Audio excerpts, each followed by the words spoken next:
Hello, everyone. This is Mike from Dimensional Walking. And today we are going to do something. And the video is going to be about a couple things I did on one of my trips. I just got back from Milwaukee visiting my family. I'd lived there for 30 some years. And so, anyways, I decided to go back, and I've been kind of putting it off because of COVID. But my parents are getting pretty old, so I think I needed to go and see them. I thought it was really important, and I hadn't been back to Milwaukee in quite a few years. So, anyways, this video is going to be called "The Ghost Ship and the Witch's House in Milwaukee." So, anyways, while I was visiting there, my brother and I took a little road trip to kind of look at places I had lived my first 30 plus years in Milwaukee. When I was out of the house and not living at home anymore, I bought a couple homes and rented some apartments, etc., over that period of time. So it was always fun to go back and kind of look at the old neighborhoods, see how they looked, etc., etc. So in that little trip around, he took me down to the lakefront because that was always a place that, when you visit Milwaukee, you want to go see the lakefront because it's a very beautiful lakefront. They have museums. They had the big art museum there, and up and down the coast, it's the very kind of the wealthy area, and it's very beautiful. And the lake itself, as long as it's not smelling and it's not long as it's not foggy and too cold, it's really quite beautiful. So one of the places he took me to was a place that I had never been before. Actually, it was outside of Milwaukee and along the lake. Though it's called Fox Point, the community there. So we went there and we pulled off to the side and we were looking out at the lake. There were sailboats and things like that, and it was very good. It was a cool day, but it was nice because it was quite hot in the city itself. So, anyways, we kind of hung out there for a little while. And I kind of noticed out there on the lake, quite a ways out, and I really couldn't get really grand details of it. But it looked like an old schooner ship that used to cross, back and forth in the day. And I'm going back probably well over 100 years, maybe 150 years actually, where they used to have these schooner ships. And they were kind of steam, and some of them had sails on them, some didn't. They were kind of the ships that would carry passengers, and they would also carry cargo back and forth between the communities around the lake, Chicago, Milwaukee, Manitowoc, on the other side of the lake, some of the communities over there also. So it would go back and forth. Well, here's a little interesting information I want to also tell you. What this particular area that I was actually looking out into was kind of on the edge of what they used to call the triangle portion of Lake Michigan, or as I like to call it, Lake Michigan Bermuda Triangle. This was an area that it goes. Let me read it a little bit so I don't forget. The southern point of it is Benton Harbor, Michigan. Then it extends across north to Ludington, Michigan, and then goes across to Manitowoc, Wisconsin. So it's a triangle shape. And at this point, that would probably make 25 miles out from where I was sitting or standing, I guess, on the shore there over in Fox Point. So I just wanted to kind of give you that location a little bit. Now, I want to tell you that particular triangle from research I did a long time ago and recent confirming research I did. There's actually been thousands of people that have lost their lives in that triangle. Now, we're going over 150 years, I agree. But there's probably been about 6,000 incidents where people went missing or people did actually drown and they found their bodies, etc., etc. So not only boats, but also planes. There's been incidents where planes flew over this area and they completely disappear. Or they do crash and they find the bodies in the parts of the planes, or they just find the bodies and don't find the planes, or they find the planes and don't find the bodies. So it's just a combination of many different things, but it is a very dangerous part. Now, the Great Lakes are can really have some amazing swells and some amazing storms on it. and and I witnessed them when I was a kid. So it's pretty amazing over there. Now I've also talked. I used to fish there. I used to do some things, and I would talk to some fishermen because, as you know, I've been interested in UFOs and things for many years. And they would tell me about UFOs, a lot of stories of UFOs in that general area. Or anyways, even off the shore of Milwaukee, there was these UFO type things where there'd be UFOs that would actually go into the water. There would be UFOs that would be very, maybe 10 foot above the water. There's some stories where they flew right over the heads of some of the fishermen, which was pretty amazing. So this area is a very, very strange area, and it's a very real strange area, meaning it's extremely unusual, with a high intensity, probably from a density standpoint. If you consider how big the Bermuda Triangle is in the Caribbean, this area is quite a bit smaller, but there's a huge amount, a huge volume of unusual high strangeness things going on there. Okay. So anyways, let's go back to the ship, the boat or whatever I saw out there. It looked like an old schooner. It was hard to tell. It was a long distance away. I did not have my binoculars, so I wasn't able to get real exact detail. But it looked strange. It was just kind of sitting out there, wasn't moving, etc. So the first thing that kind of comes to my mind is ghost ship. Okay. I always remember the first time I saw a ghost ship, and I don't think I've done a video on this, and I actually could. It was very strange. It was down in Florida, and it was off of, what the heck is it? Where the Navy base is. There's a Navy base right off of the panhandle of Florida, and I don't remember the name of the community. It's there. But anyways, we were out in the water. There was a little cove we were in, and all of a sudden, it got very foggy, strangely foggy, and all of a sudden, the damn old ship with no crew on it. I mean, I could not find a crew member when I looked because I was startled. This big ship, well, it was, when I say big, it was big in comparison to ships. It was big. There was nobody on it, but it was moving very slowly out of this cove. And that was sort of, I always call that my ghost ship experience. It was really weird.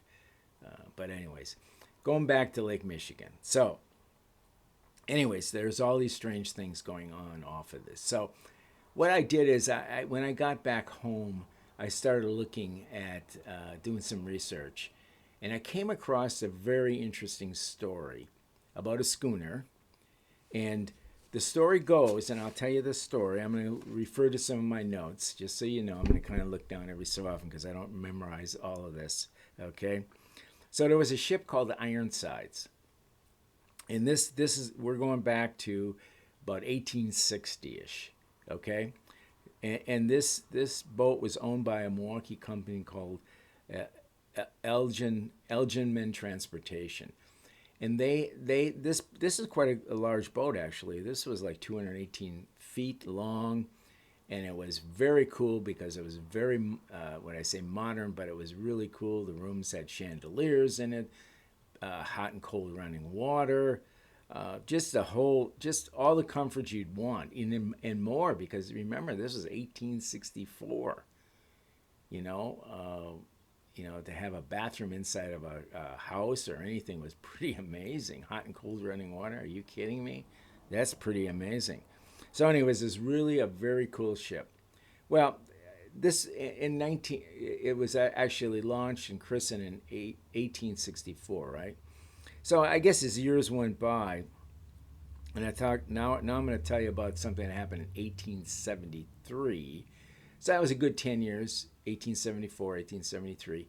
That was about 10 years later. Well, this guy named Henry Valentine, he actually worked for the company. He was a clerk there at the company. And so he decided he was going to take his wife and his son on a boat, on a cruise. I guess we're going to call it a cruise because it was a pretty fancy cruise for those days, right? So anyways, they're going to go across the lake, I think it was from Milwaukee all the way across to Muskegon or something like that, I believe it was.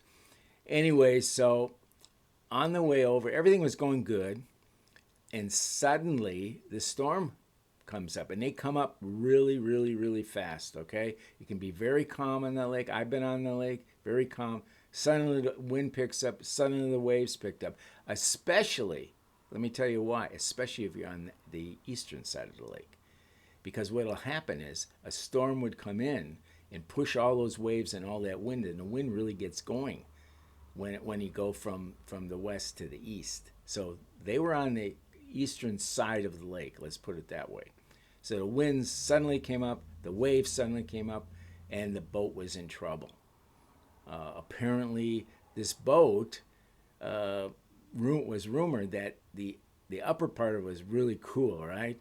But below deck or below the waterline, where all the action happened, where all the all the equipment is, the men and making the ship move, that wasn't in good shape. Apparently, there was cracks there. Some of the motors and equipment didn't work well. The pumps didn't work well, etc. So, anyways, this ship started breaking apart, and basically it broke completely apart. And I guess within several hours, it sunk. They were able to get the lifeboats out. They were able to get the people on the lifeboats. But the unfortunate thing, the winds and the waves were still very strong, and about 20 people drowned. And turned out that Henry and his family, the three of them, the wife and the son and Henry, all succumb as they fell off the lifeboats and drowned. Okay, so they I don't know if they actually recovered Henry's body. I know they recovered his wife. I think her name was Natalie, and he also recovered the son's body. But there was an interesting thing that was in the official documentation about the drowning and the shipwreck, was that when they found the little boy's body, they he looked like he was just sleeping. He didn't look like he was drowned. Most people, when they drown, there's all kinds of all kinds of strange things. The color of their skin is different. The texture of skin is different. They may, I've even heard the tongues may be out there. There's a variety of different things that seem to happen. It's quite apparent because they saw that with the rest of the passengers, but not with Henry. I'm sorry, not with the son. And they made a note of that, which I thought was very strange. And they said his skin looked very natural. It didn't seem to be distorted from being in the water for quite a while. There was none of that. So there was some question of strangeness already in this whole situation, okay? But they did bury him, and that was sort of the end of it. Then we're going to go forward. We're going to go forward probably 100, I would say it was 120 years to the year 2000. Anyways, there was this, let me make sure I remember what the name of it was. The Coast Guard, I guess the Navy and the Coast Guard have some type of festival they do. And the Coast Guard ship, the Mackinac, was coming back from this festival that they do every year in the town. I guess they all kind of get together and have a good time and show their equipment and ships off to the local people, etc. They were coming back the Mackinac was coming back from this, traveling across the lake again, okay? And suddenly they heard on the ship, on the Mackinac, the Mackinac is an icebreaker, and it's a very large icebreaker, by the way, if you don't know the Mackinac. Anyways, it was coming across the water there, and all of a sudden, I guess somebody on deck heard a little boy crying for help. And I guess everybody, or many people on the ship, heard it. It was very plain. They dispatched, they looked around, they stopped the ship, they put boats down in the water, they went around, they couldn't find it, they brought other people in, they brought more Coast Guard help in. They heard the voices. They heard this little boy calling out, okay? And they couldn't find him. They couldn't find anything, but it was very, very distinct what they had heard. They had heard a little boy crying for help. Okay? So, okay, there was nothing much else they could do. They spent a couple days. Other people came out there. They did not hear the little boy, but there was probably dozens and dozens of Navy men and other people that were initially helping with the search had heard it, which is absolutely incredible. Nobody's ever heard, and there was comments made, nobody's ever heard anything like this before, okay? Anywhere, on the Great Lakes, in the ocean, wherever. Some of these sea people, the seamen and Marines that were helping, maritimers that were helping, they had never heard anything like this before. And they said it was so distinct. That was a really strange thing, okay? So anyways, I guess somebody went ahead and was just saying, wow, let me do a little more research, sort of like what I did. Let me do a little research and see if there's any stories about children, dying or drowning, etc. Well, come to find out, and I think it was actually one of the sailors on the Coast Guard person on the boat, the ship that was actually had done the initial search, he came across and found out that this was the same path, and they were actually, when they heard the boy's voice, they were actually over the location of the sunken ship, which is absolutely, absolutely incredible. The Ironsides, that was the name of the ship. So, what's all that about? That's amazing. It really is amazing, and it's. I did some research. I want to make sure what I was reading seemed to be reasonably correct, and it definitely was. So, wow. I don't even know what to say about that one. That is very cool.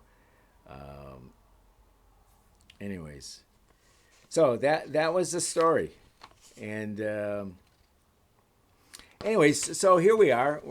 I'm back on the shore again, and I'm looking out, and I kind of noticed to my right, there's this house, right?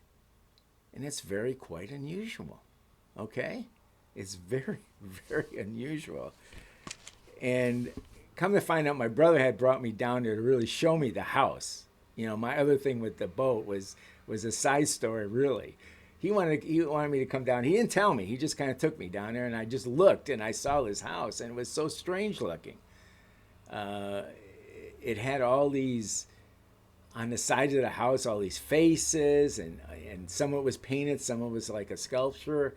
It was painted, and then in the backyard, it was all these statues and strange things there. It was just kind of bizarre, and it was in the middle of a very wealthy neighborhood. And the house itself was quite nice, but all the stuff around it just made it like spectacular, absolutely spectacular. So when I came back and he told me it was a witch's house, he didn't really know too much detail about it, etc. If there was a witch there, there wasn't a witch there. So I went back and I did my research, like I like to do, and I do. And there was an interesting little story that goes with it. And so this is quite kind of a famous place, even though I didn't know about it when I lived there. But it was been a while since I've been back. So anyways, this old house, was on the lake, and it's probably old. My guess is probably, 50 some years old or more. Anyways, this house was at one point owned by a lady. Her name was Mary Noel, and she was an artist. She had lived there with her parents. Her parents were, I think her dad was an attorney. And they had quite a bit of money, I guess. And so they had built this house right down by the lake, and that particular area is quite wealthy. So I'm sure it was a fairly expensive home, although it didn't look that amazing, the house, the structure itself, compared to the other homes up on the hills around it. But it was, it was a nice. Apparently, as time went on, the parents died. Mary still lived in it for quite a while. There were some mysterious things that would happen. She was let me back up a little bit. She was an artist. She was a very good artist, and she would make these, art art all over. She'd put art everywhere in the yard, etc. And it was really very, very cool. Now, people around her didn't really get to know her. She wasn't super social with anybody. And when she started putting these sculptures in the yard and this artwork in the yard, and it was very strange looking. And let me give you an idea what some of the names of some of her artwork was. Man and Fish Conversing. The Tall Horned Figure. Wall of Faces. Crowned Heads. And Mermaids. And I saw some of those when I was looking in. Now, you can't really go right in the property. You can stand on the outside. You can see almost everything from the outside, at least what's on the outside of the house. And I saw some of them, and they were very cool, but kind of strange. I mean, I could see if the neighbors around started seeing this stuff go up and they don't know the woman, they're going to say, hey, what is she, a witch? What's going on here? It's just weird, because it kind of gives you that vibe. You know what I'm saying? Now, she wasn't a witch, okay? She wasn't a witch, but a lot of people did because they didn't know her, etc. I mean, there was even stories that said that her husband and the child were out on the lake or right in front, because they were right on the lake. They were on the front of the lake and they drowned. And, then she became this recluse and became a witch and blah, blah, blah, stay away from her house. And it was all these things. Well, she never was married. She didn't have a child. So nobody drowned. At least her husband and the child did not drown. But the interesting thing, she did gather a lot of stuff from the what came on shore, like driftwood and stuff that comes from people's boats. Maybe even from a ghost ship. Who knows? Who knows? And maybe that's part of some of the stuff she makes. So, anyways, it was very extremely fascinating. I don't know too much more there is about Mary there, but anyways, what happened was the house became very much. She died, and the house became in disrepair. I don't know if they tried to sell it or they didn't try to sell it, whatever the deal was. But the very wealthy neighbors wanted to demolish it. Now, here's really a beautiful piece of art. Even if the building itself was going to hell, it still was a really cool piece of art. So anyways, the Kohler Foundation, who, if any of you in Wisconsin know, Kohler is a big, the fixture company. They're very wealthy. It's a very wealthy family foundation. And they came along and rescued it. They fixed it all. They fixed it up. So it looked reasonably well. So other people could drive by, like myself, and look at it. Now, I don't know how you can get in there. Maybe by appointment only. I don't really know. But I'd love to see what was inside the house. But anyways, they still call it the witch's house. I guess that's it's always going to stick. But it definitely is a landmark. I believe it's now considered a historic landmark. And I'm sure there's some really interesting stories people have concocted, which absolutely make no sense at all. But anyways, who knows? Maybe in her heart of hearts, she wanted to be a witch. She was extremely independent. Obviously, she lived by herself for many years. And so I don't know if people kind of made that into a witch. Who knows? Who knows? But other than that, it was very cool. That was kind of the couple events of my trip. One of the things I want to mention to you, on the way back from the witch's house, as you go back towards the Milwaukee, there's a place over in Bayshore called Cops. I'm a big connoisseur of frozen custard. And this place serves hamburgers and other food besides frozen custard. And it is one of the best. I go all over the country. I look for places that have frozen custard. And this one is probably right up there with 1, 2. There's a couple other places in Milwaukee that are probably equal to or slightly better than this one. But I think it's right up there. It's pretty incredible. Go and eat. If you love ice cream, you love this frozen custard. And anyways, it's great. Anyways, that's it. Thanks a lot. That little parts of my trip to Milwaukee. And I'm sticking to that story. And anyways, we'll see you. If you have any comments, please comment. You can send a private email to us at dimensionalwalking@gmail.com. Please subscribe. We need your subscriptions. And have a happy day. Happy trails to you till we meet again. Bye-bye.